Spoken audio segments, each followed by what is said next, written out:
Okay, this is questions or three type of questions that we use, or the multiplication rule or the addition rules, and they are relatively easy. They look complicated, so let's try to solve it together. So in all of them, there is a common pattern that although they seem to have like these complicated um, crosses, but actually those crosses, uh, as I will show you, you have to pay attention how many the number of genes and if they are homozygous or heterozygous. But one important component more than that uh, is this: if they are asking for the number of gametes or the number of genotypes, in this case of the zygote, or the phenotypes. So those are different questions that you just have to think what they are asking, and they are relatively easy to answer when you know what they are asking and you analyze what is happening. So let's try to solve it again. I'm going to give a short answer in case that you have the exam is in 10 minutes, or that is midnight and you don't have a lot of time to study. But if you have time to study, or you said this is the test is in very soon, but later for the final exam I should watch all the video, so you can watch it all. So how we solve it? So there are three components that you need to check. One, if that there is a gamete. Two, how many the number of genes. That in this case there are three genes. Yeah, here you can see. And if they are homozygous or heterozygous. And in this case, these one are heterozygous here. So, and this one is also heterozygous.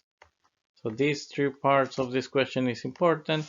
And here you can use this equation when you have heterozygous. Yeah, that is, we have only two alleles, that it could be capital or lowercase. Yeah, and as is shown here, yeah, you have two alleles. So P capital or P lowercase, or S capital or S lowercase, or C capital and C lowercase. So as you have only two options, two alleles, it will be 2 raised to the power of n, and n will be the number of genes. So if you have only one gene, it will be 2 raised to the power of 1. If you have two genes, it will be 2 raised to the power of 2. And in our case, is two alleles, two options raised to the power of 3. So the answer will be 8. So it will be very easy. So this is the quick answer. And if you have any doubt, you can keep watching the video to answer this type of questions. So this question looks so difficult, but it's so easy. Again, you need three things. First thing, this is you need this is the outcome, is not the gamete. Yeah, it's the zygote, and they are asking you for the genotype. So this is the first thing that you need to look. Then here you need to look that this is a trihybrid cross. In other words, you're working here with how many genes? Three genes. And the other thing that you need to remember is that here you have, in both cases, uh, in both cases, these one are heterozygous. Yeah, so both are heterozygous. So it's extremely easy, this exercise. The and I'm going to explain it that it will be just multiplying 3 by 3 and again multiply by 3. So 3 multiplied by 3 is 9. 9 multiplied by 3 is 27. Okay. And how do we get this? Again, this is the multiplication rule. So I will give you again a very simple formula that in a minute you can answer it. And you can understand this. If you want to understand in more detail, again at the end of this video I will go in more detail and explain everything. So the short version of the explanation is that when they asking you for phenotypes for gametes or for genotypes is different. And when they ask you in this case for genotypes, instead of having two options, here you will have three options. Why? Because let me explain you with one gene. For example, if they tell you uh, you have a gamete with one gene, yeah, give us the genotypes. I'm sorry, you have the zygote. You have a zygote. Tell us which type of genotypes do you have, and if it's a heterozygous, you can have the homozygous dominant. This will be one option. The second option will be the heterozygous, and the last option, the third option, will be a homozygous recessive, yeah, that you see here. So the YY lowercase, capital, and lowercase y, and here the two capitals, yeah. So three options. So when you have one gene, that is y, you have three options. So in other words, when you have one gene, you have 3 raised to the power of 1. So, but why do you use this formula when you only have one gene? You don't need to use it. It's too easy. Now let's see what happens when you have two genes. So when you have two genes, again, you have 3, because you have, again, the same 3 options, but now you raise it to the power of 2. And why to the power of 2? Because you have two genes. You still can do this manually, and it's very easy. It will just take more effort. Yeah, so here you have all the homozygous dominant. Here at the end you have all the homozygous recessive, and you have different combinations that doesn't make sense that I explain them to you, but you can do it, and you can still do this manually. It will take more effort than with one gene, but it's the same idea. Now with 3 genes, 4 genes, and 5 genes is when the formula starts making more sense. When you have 3 genes, it's 3 raised to the power of 3, because you have 3 genes, so it will be 27. If you have 4 genes, it will be 3 options raised to the power of 4, because you have 4 genes, and you will get 81. And you can continue like that forever. You can have 5 genes, 10 genes, and you can just multiply that. Okay, if you want to understand that in more detail, you can stay and I can explain in more detail. So remember this very complicated question. It was actually very easy, and we just apply a formula, and the answer was 27 here, based on this that it was 3 raised to the power of 3, because we have 3 genes. And now we're going to move into another question. So I already answered the gametes. I already showed you the zygote genotypes. Now I'm going to show you what happens if they ask you for the phenotypes.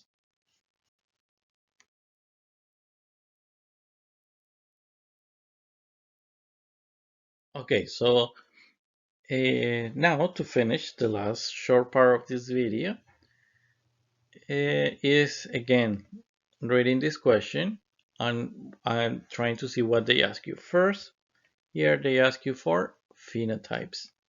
Then they tell you how many genes. Yes, where they tell you here is a trihybrid. So how many genes? 3 genes. And the next step again is, as I said in the previous 2 questions, is here that they ask you for if this is homozygous and heterozygous. So in this case again you have 2 heterozygous. Yeah, and this give you, again, it's very easy, the option to use a formula, and that is based on the multiplication rule. Yeah, and this is none other than multiplying 2 multiplied by 2 multiplied by 2. And when you do that, you get 2 multiplied by 2 is 4. 4 multiplied by 2 is 8. So it's very easy. And let me show you in the next slide again the formula and how you can go from 1 gene to 2 genes to 3 genes to the infinite. So again, when you are talking here about phenotypes, you're, and in this case, in most of these questions, they will only show you two alleles. So here, instead of uh, having three types, you're only going to have two. Yeah. So for example, in the Mendel example, you have a seed that is yellow, yeah, or one that is green. Yeah. So if you have only one gene, you're only going to have two options. So it will be 2 raised to the power of 1. Very easy. And again, you can do this manually. Now let's see what happens when you have two genes. When you have two genes, it will be 2 raised to the power of 2. Yeah. So in this case, it will be yellow and green, like in the previous one, that it was the color. But in here, in this case, they also tell you, also it's not only the color of the seed, is if it's the shape. So this one can be yellow and smooth, and here it could be green and smooth, and here it can be also yellow, but it can be wrinkle, and this one can be green and wrinkle. Okay, so here you only have 4 options. Very easy to calculate, and you can do it only like manually. There is no need to do other things. However, when you start getting into, again, more genes, you start getting more complicated. And this is when you use the multiplication rule and use this formula that is even another step that make it even easier. So you have 2 phenotypes raised to the power of 3, as is shown here. So you have 2 multiplied by 2 by 2, and it's 8. Again, I cannot draw. When it's getting to 3, it starts getting more complicated. So I'm just going to show you this. If you have 4 genes, it will be 2 raised to the power of 4, so it will be 16. And again, this formula can go to the infinite, and you always are going to have 2 raised to the power of n. Yeah, so it's pretty easy. Again, 2 because you have 2 options, 2 phenotypes, yeah, in all these cases. And these only work for this when you have this dominant and recessive. If you have other incomplete dominance or examples of inheritance, you should rethink how it's done. Okay, so pretty easy. I explained you in a short version how to answer these type of questions. Now, if you want to stay longer, if you want to understand that in more detail, you can stay. Okay, so in the long version of this video, I want to talk about this. First, to explain gametes and to explain zygotes.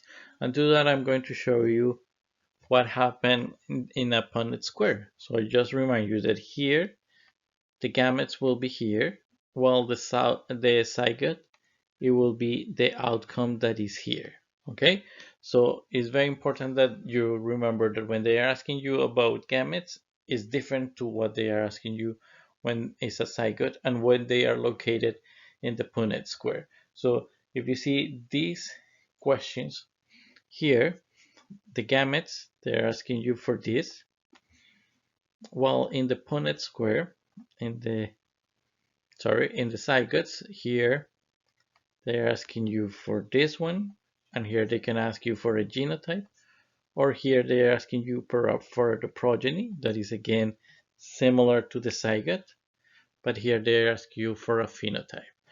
So based on this simple analysis, you can start answering the questions. So this question can be answered in multiple ways. So for example, here I show you that it can be done applying this formula, and I already explained it to you. So there is based on how many genes and how many alleles, and in this case it was 8. Yeah, and this just work because you are doing independent events and doing the same event again and again. Yeah, So this is the multiplication rule. Yeah, you have with the gene with P, you have, sorry, let's put it with the gene P, you have two options. So you can multiply that. Then with the gene S, you again has two options. And with C, again, you have two options. So it's just, this is why it will be 8, because it's just a multiplication rule. It's an independent event that you repeat again and again. And let me show you this, not in the formula, but how different ways to solve it. That it could be, it can clarify more why we use this formula. So here, I remind you that what it make it complicated is that you have three genes. If I show you if it was one gene, even the formula is too complicated. There is no necessary. It's not necessary. And with two genes, it's also easy to do it. So with gametes, generally you can use this. If they asking you for the gametes, you can use this foil. Yeah, that the first one, the the the first one, the A and the B. Then the one from outside. Yeah, so ones that are in blue. Yeah, and you can do this that we have used before. However, when you have three genes, this will look much more complicated. Yeah, so when you use these three genes, you can do just also do these kind of things. That is, these trees that show the branching again, these are independent event. So you have um, P, and then you have a combination of events. So now you have one T or you have the other T. Then the big T, the capital letter, is going to have two options, capital C or lowercase. And then you can get the first one that it will be P, T, S. This will be one gamete. The second gamete will be P, T, S lowercase. And let me do the following with another color. It will be P, T lowercase, and S capital, and you get the third one. Yeah, so you can continue that, and if I did with half of those, and you can do it also with the other half with the lowercase. So this is just a branching tool that is not other thing. You can do the same thing with this one. It's just you're finding is a different version of the file, and if you count them, let me delete this, you are going to get 8. Yeah, so let me show you. You're going to get 1, 2, 3, 4, 5, 6, 7, 8. Yeah, so you get the 8 here. So it's the same answer, just a different way to do it. Here in this version, you can also have a list of the different gametes. However, I'm not asking in this question, I'm not asking you for the gametes.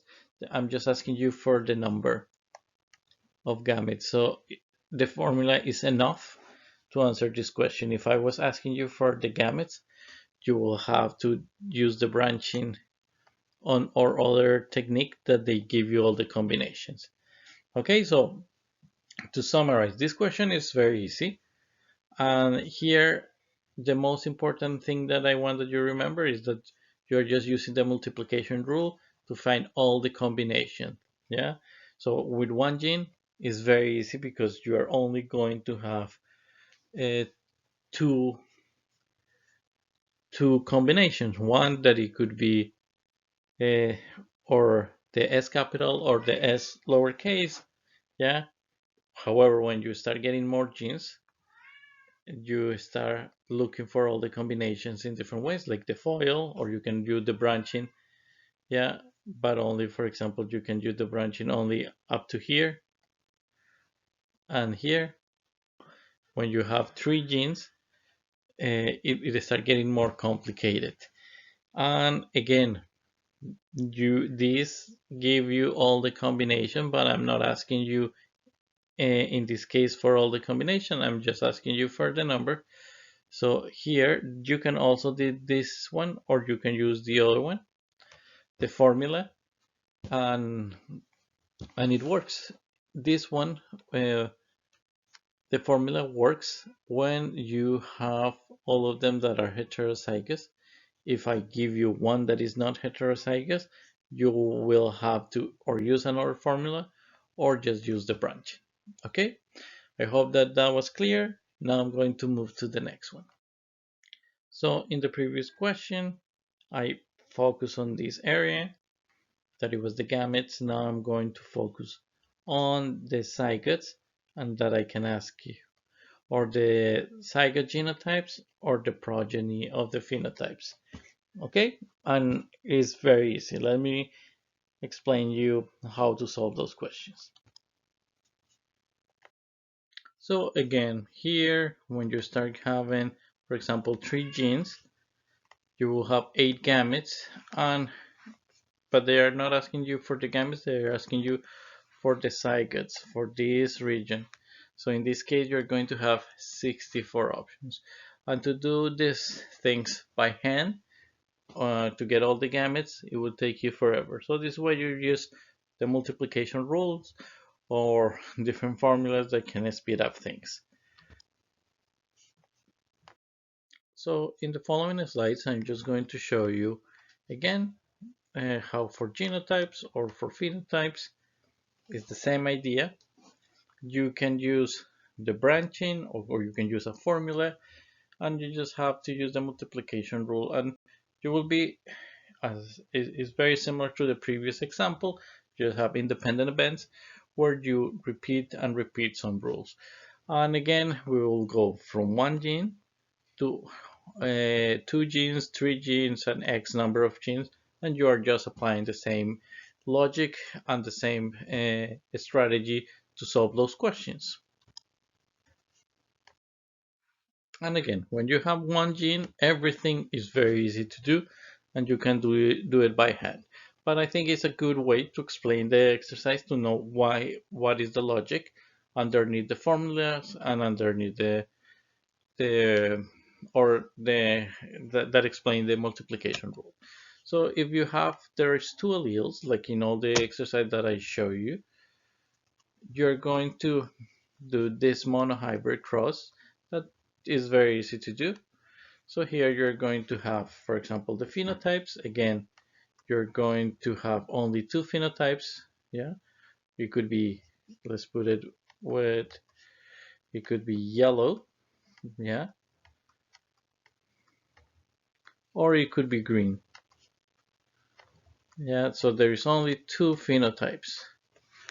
However, when you have a genotype, here you're gonna have a genotype that it will be homozygous dominant, heterozygous, or it could be homozygous recessive. In other words, when here in this case, when you have phenotypes, you will only have 2. However, when you are talking about genotypes, you are talking about 3. Okay, so now we just have to apply that to all the questions, and taking that into account, remember it will be independent events. So we just have to use the multiplication rule not only with one gene. Yeah, so we just, if we are asking you about phenotypes, we just have to multiply, if it's 2 genes, by 2 multiplied by 2. If it's 3 genes, you add another 2. On the other hand, if they're asking you about genotypes, you just have to, if it's 2 genes, you just 3 multiplied by 3. If it's 3 genes, you just multiply like this. That, in other words, this will be 3 raised to the power of 3, for example. So it's not complicated. So let me keep showing you again in a different way the same idea.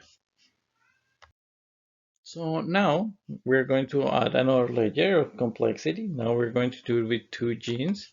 And again, we're going to assume that you have 2 alleles. And in this case, again, it's not difficult. It's just going to take more time. Yeah. So for the phenotypes, super easy.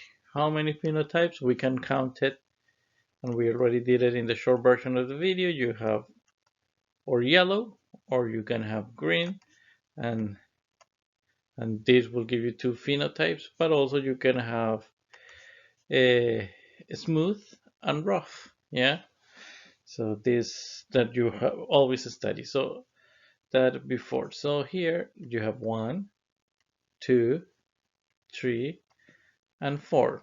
Yeah. So on our in our words, you have 2 multiplied by 2, or you have 2 raised to the power of 2, and in all the cases this will be 4. You can also get you can also answer how many genotypes, and the genotypes will be also pretty easy. So you can count them, and you can get 9 genotypes. And again, as I explained before, you can have all of them dominant, all of them recessive, so homozygous dominant or homozygous recessive, and you can have different combinations here. And how do you solve this question? Again, so it was 3 multiplied by 3, because you're doing, you just have, again, another layer of genes, or 3 raised to the power of 2. And in all the cases, you get 9. Yeah, so it's just, again, using the multiplication rule. Now we're going to use 3 genes. And when we move to 3 genes, you will see that now you cannot start counting this. 9, these or the phenotypes or the genotypes, you will start spending all the time of the exam in this question, and this is not the idea. So again, 3 genes. Let's look for the genotypes and the phenotypes. And again, we assume that we only have 2 alleles. So here you will get 27 different genotypes. So here all the different colors represent only different phenotypes. Yeah, and there will be 8. Yeah, here you can see all these different ones, and you have 27 genotypes, and this is just it will take you all the tests to make the gametes, yeah, that are here, and then counting the zygotes, and to count them, this will take too much time. So this is why we use the multiplication rule that can help us to do this much easier. And one way to do it, now that we know that when you have genotypes you have 3 options, because you have homozygous dominant, homozygous recessive, and the heterozygous, so you have 3 options. You just apply the formula that I explained in the beginning of the video. So it's just very easy. Another option, and this is how you come with this formula, is just to use the technique of branching. That again is based on the multiplication rule. So let's try to do it. So again, we're going to do it with the branching, and remember you have 3 options, and the 3 options are the homozygous dominant, the heterozygous, or the homozygous recessive. So here, very easy, only with 1 gene, you have 3 options.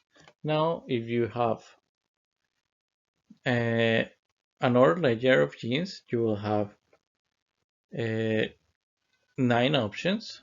And if you have another layer of option, it will be 3 raised to the power of 3.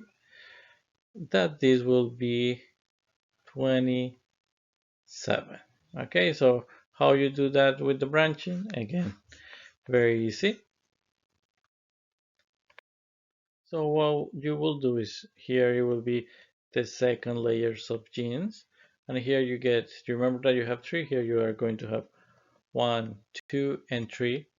So this is, again, this will be 3 multiplied by 3. Why? Because this one is also going to have 3 options, and this one is also going to have 3 options. And if you want to have, again, another layers of genes, 3 genes, it will be multiplied by 3. So 3 raised to the power of 3. That it will be 27. Because you're going to get now from this one 3, and for this one another 3, and for each one of these you will get another 3.